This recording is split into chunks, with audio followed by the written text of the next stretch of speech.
Media times news channel देखे आप सभी दर्शकों का बहुत बहुत स्वागत है। मैं हूं रमनदीप कौर। इस वक्त की बड़ी खबर आ रही है प्रयागराज से। क्या है पूरा मामला, देखने के लिए बने रहिए हमारे। संगम नगरी प्रयागराज में यूपी कैबिनेट मंत्री नंद गोपाल गुप्ता नंदी पर आरडीएक्स बम से हमले के आरोपी और माफिया दिलीप मिश्रा की करीब 43 लाख रुपए की संपत्ति शनिवार को कुर्क कर दी गई। इस संपत्ति को अपराध से अर्जित संपत्ति मानते हुए गैंगस्टर एक्ट की धारा 14(1) के तहत कार्रवाई की गई। ये संपत्ति नैनी थाना क्षेत्र के छिवकी इलाके में स्थित एक मकान है। पुलिस अफसरों का दावा है कि यह संपत्ति आपराधिक गतिविधियों से अर्जित धन से बनाई गई है। डीसीपी यमुनानगर के निर्देश पर शाम 4 बजे के करीब एसीपी करछना नैनी पुलिस के साथ मकान पर पहुंचे। यहां संपत्ति कुर्क करने संबंधी नोटिस बोर्ड लगवाया गया और मुनादी भी कराई गई। साथ ही यह घोषणा भी की गई कि यह संपत्ति अपराध से अर्जित है और इसे गैंगस्टर में कुर्क किया गया है। संपत्ति पर अगर कोई अतिक्रमण या अवैध कब्जा करता है तो उसके खिलाफ विधिक कार्रवाई की जाएगी। डीसीपी यमुनानगर विवेक चंद्र यादव का कहना है कि माफिया और संगठित अपराध में शामिल अपराधियों के खिलाफ लगातार अभियान चलाया जा रहा है। इसी क्रम में अपराध से अर्जित संपत्तियों को चिन्हित कर कुर्क करने की कार्रवाई की जा रही है ताकि अपराधियों की आर्थिक कमर तोड़ी जा सके। आज दिनांक 23/5/2026 को माननीय न्यायालय पुलिस आयुक्त प्रयागराज के उत्तर प्रदेश गिरोहबंद एवं समाज विरोधी क्रियाकलाप निवारण अधिनियम 1986 के धारा 14(1) के अंतर्गत पारित आदेश, जिसमें कि थाना औद्योगिक क्षेत्र पर पंजीकृत गैंगस्टर एक्ट के मुकदमे के अपराधी अभियुक्त दिलीप मिश्रा के नैनी छिवकी स्थित अचल संपत्ति निर्मित बिल्डिंग, जो कि अपराध से अर्जित आय से प्राप्त की गई है, जिसकी अनुमानित कीमत करीब 43 लाख रुपए है। इस संपत्ति की कुर्की की कार्रवाई धारा 14(1) के अंतर्गत संपादित की गई। उपरोक्त अभियुक्त के विरुद्ध 54 आपराधिक मुकदमे पंजीकृत हैं। कुर्की की कार्रवाई के दौरान पर्याप्त पुलिस बल एवं संबंधित अधिकारियों की उपस्थिति भी सुनिश्चित की गई है। दिलीप मिश्रा प्रदेश सरकार के कैबिनेट मंत्री नंद गोपाल गुप्ता नंदी पर हुए आरडीएक्स हमले के मामले में साजिश रचने का आरोपी है। इस मामले के बाद से उसका नाम प्रयागराज के बड़े अपराधियों में शामिल किया गया था। 12 जुलाई 2010 को बहादुरगंज इलाके में मंत्री नंद गोपाल गुप्ता नंदी पर रिमोट कंट्रोल बम से हमला किया गया था। स्कूटी में छिपाकर लगाए गए विस्फोटक में नंदी गंभीर रूप से घायल हो गए थे, जबकि वरिष्ठ पत्रकार विजय प्रताप सिंह, राकेश मालवीय समेत 3 लोगों की मौत हो गई थी। इस मामले की जांच के दौरान पुलिस ने पूर्व ब्लॉक प्रमुख दिलीप मिश्रा, ज्ञानपुर विधायक विजय मिश्रा और उनके करीबी शूटर आनंद पांडे उर्फ पायलट समेत कई लोगों के खिलाफ मुकदमा दर्ज किया था। पुलिस रिकॉर्ड के अनुसार दिलीप मिश्रा पर प्रयागराज के विभिन्न थानों में कुल 54 आपराधिक मुकदमे दर्ज हैं। इनमें हत्या का प्रयास, रंगदारी, गैंगस्टर एक्ट समेत कई गंभीर धाराओं के मामले शामिल हैं। वह इन दिनों फतेहगढ़ जेल में बंद है। उसे मई 2020 में गिरफ्तार किया गया था। सीएम योगी की पुलिस एक बार फिर से एक्शन मोड में है। प्रयागराज पुलिस ने संगठित अपराध के खिलाफ बड़ी कार्रवाई करते हुए कुख्यात नकल माफिया और गैंग लीडर सोनू सिंह यादव की 60 लाख रुपए की अचल संपत्ति कुर्क की है। ये कार्रवाई सोरांव तहसील में 23 मई 2026 को उत्तर प्रदेश गैंगस्टर एक्ट की धारा 14(1) के तहत की गई।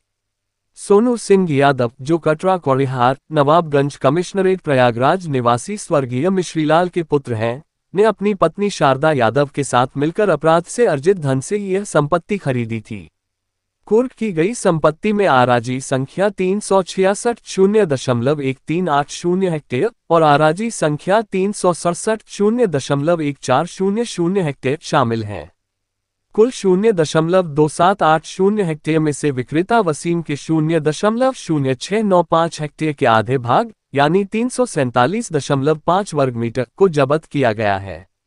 ये संपत्ति ग्राम राजापुर मलहुआ परगना व तहसील सोरांव प्रयागराज में स्थित है।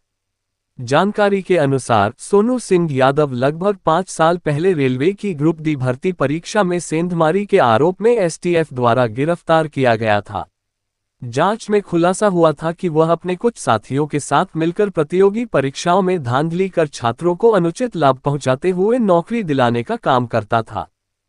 आज दिनांक 23/5/26 को थाना नवाबगंज में अपराधियों व संगठित अपराध के विरुद्ध कार्रवाई में नकल माफिया व संगठित अपराध के गैंग लीडर सोनू सिंह पुत्र मिश्रीलाल निवासी कोड़ियार थाना नवाबगंज तथा उसकी अपराध में सहयोगी उसकी पत्नी शारदा यादव, जिन्होंने अपने आपराधिक गैंग के साथ प्रतियोगी परीक्षाओं में नकल करवाने का संगठित अपराध कारित किया है, जिसके संबंध में थाना नवाबगंज में उत्तर प्रदेश गिरोहबंद एवं समाज विरोधी क्रियाकलाप निवारण अधिनियम 1986 के अंतर्गत मुकदमा अपराध संख्या 142/25 थाना नवाबगंज पंजीकृत है।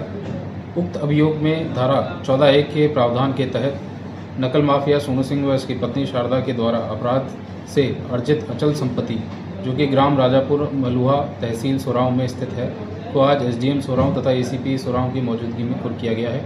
उक्त संपत्ति की बाजार में कीमत लगभग 60 लाख आंकी गई है।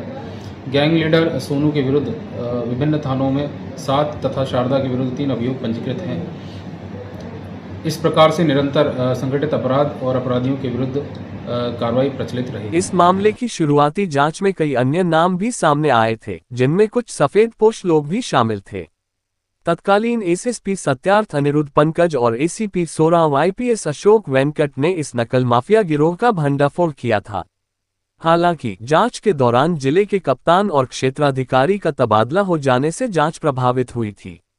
बाद में इस मामले की जांच एसटीएफ और एसआईटी के माध्यम से पूरी कराई गई।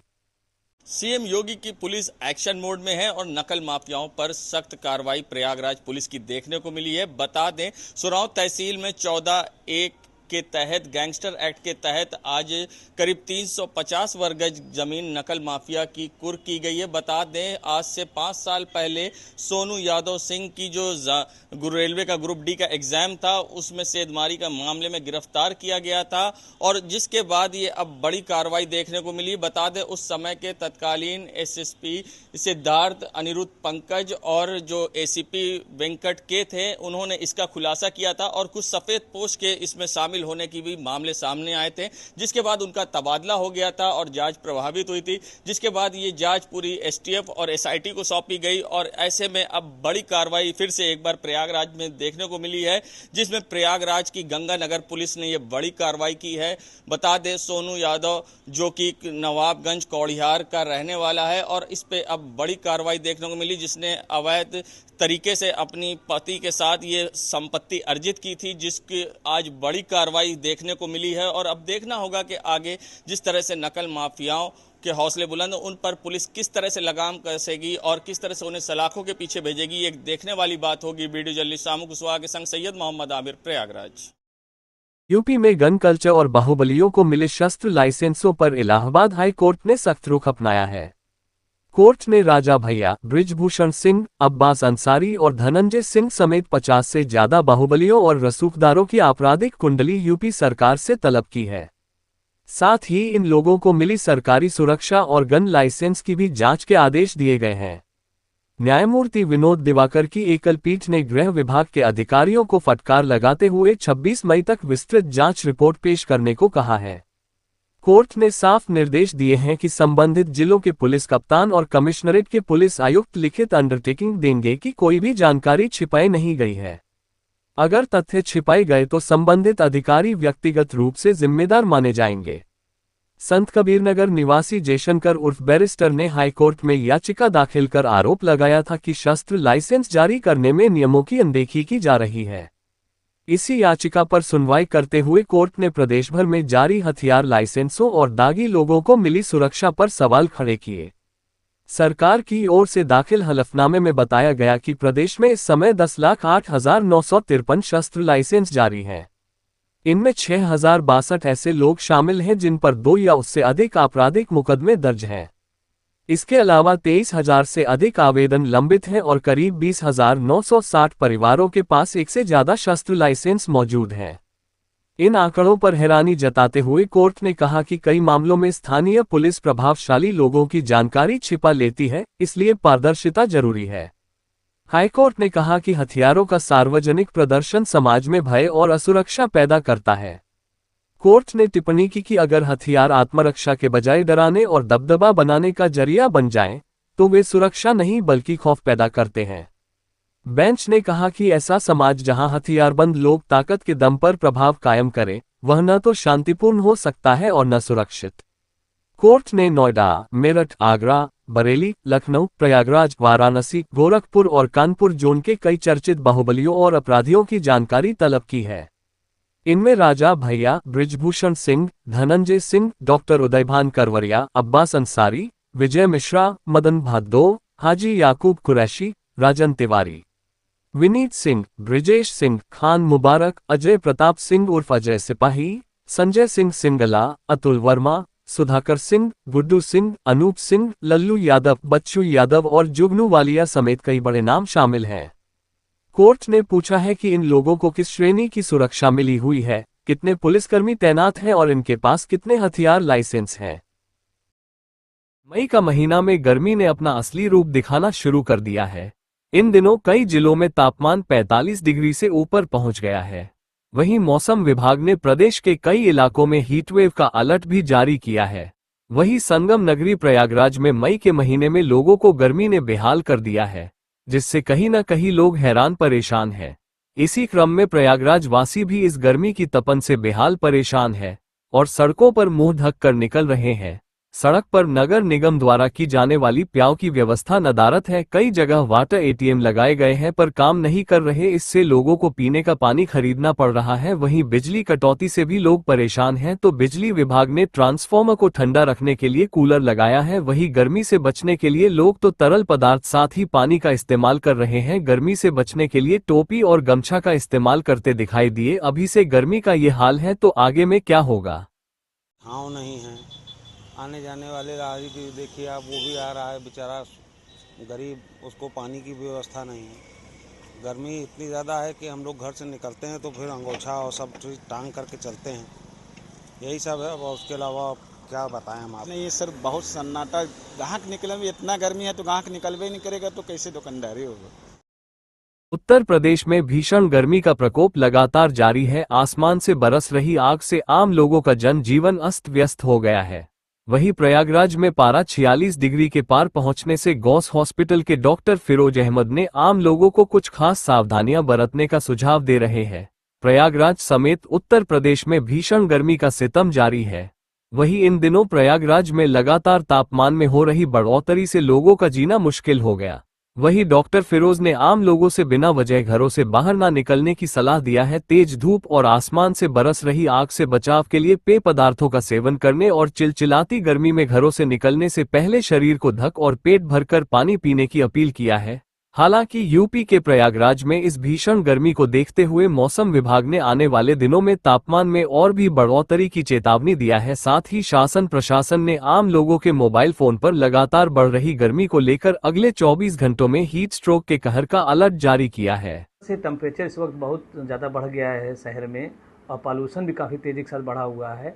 तो सबसे पहले कि हम अगर घर से निकलते हैं तो घर से निकलते वक्त अपने पास पानी की बाटल रखना चाहिए और गमछा या छतरी रखना चाहिए जिससे धूप से बचें। और ख़ास ख्याल रखें कि जब ज़रूरत ना हो तो जैसे दोपहर में 12 बजे से लेकर 3 बजे तक निकलें ही ना। बहुत ज़रूरी हो तो निकलें, तो मगर इस सब चीज़ों का जितना हमने बताया उसका पूरा इस्तेमाल करें। और इस्तेमाल करने के बाद अगर घर लौटें तो घर लौटने के बाद तुरंत फ्रीज से पानी निकाल के ना पिएँ। कुछ देर 10 मिनट वेट करें और पानी का भी टेम्परेचर को नॉर्मल होने दें, फिर इस्तेमाल करें।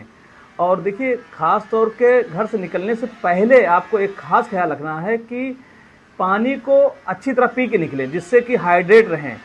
और जो अक्सर होता है क्या है, लोग पानी पी के नहीं निकलते और डिहाइड्रेट हो जाते हैं, जिसकी वजह से तमाम कॉम्प्लिकेशन आते हैं। किन प्रकार की समस्या होती है?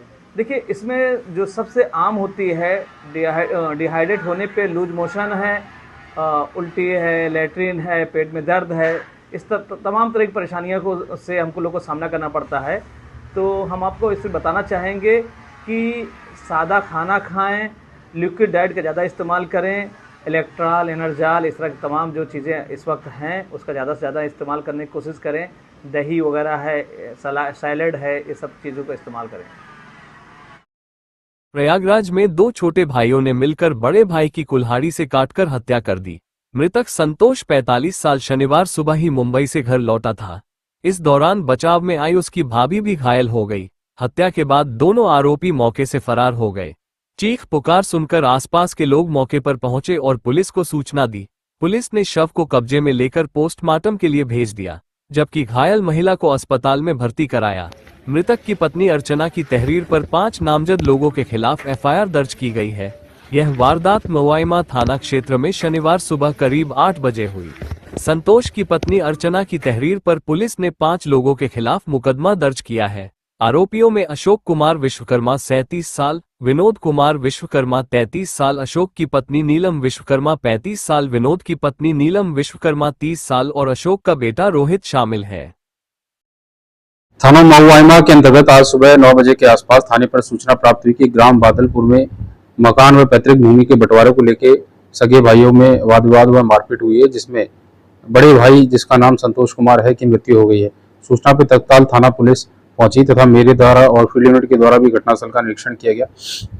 जानकारी करने पर ज्ञात हुआ कि पैतृक जमीन पर पूर्व में बड़े भाई संतोष द्वारा अपना मकान बना लिया गया था तथा उसी जमीन में अन्य 2 भाई विनोद तथा अशोक द्वारा अपने हिस्से में मकान का निर्माण किया जा रहा था। उसी दौरान रास्ता छोड़ने को लेके संतोष तथा उसके 2 छोटे भाइयों के बीच में वाद विवाद और मारपीट हुई। उसी दौरान जो अशोक और विनोद द्वारा फावड़े से वार करके संतोष पे चोट पहुंचाई गई, जिसके कारण उसकी मृत्यु हो गई है। शव का मृत्यु का सही कारण जानने हेतु पोस्टमार्टम के लिए मोर्चरी भेजा गया है, जहां पंचायत नामा भर विधिक कार्रवाई प्रचलित है। मृतक की पत्नी से तहरीर प्राप्त कर अभियोग पंजीकृत कर अग्रिम विधिक कार्रवाई की जाएगी। घटना के संबंध में एक संदिग्ध को पुलिस द्वारा हिरासत में लिया गया है। मौके पर शांति व्यवस्था कायम है। देश दुनिया की खबरों के लिए world media times news channel को सब्सक्राइब करें।